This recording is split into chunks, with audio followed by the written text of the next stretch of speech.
Bapak Zulfadli AMD disilakan mengambil tempat yang telah disediakan untuk prosesi pesiju.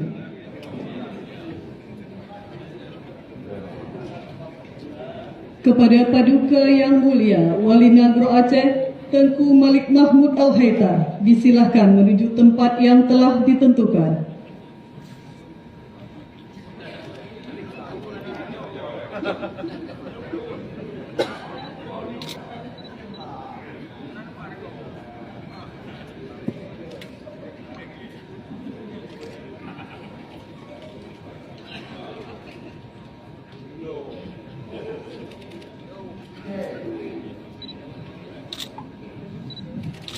Pesiju secara adat oleh Paduka Yang Mulia Wali Nagro Aceh disilakan.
Yang menandakan melon tinggi.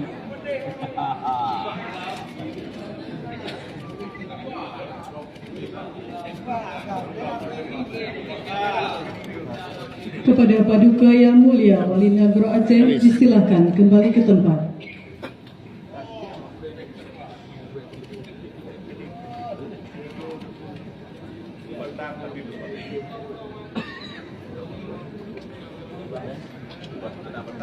Kepada Ketua DPR Aceh Bapak Zulfadli AMD dipersilakan mengambil tempat yang telah disediakan.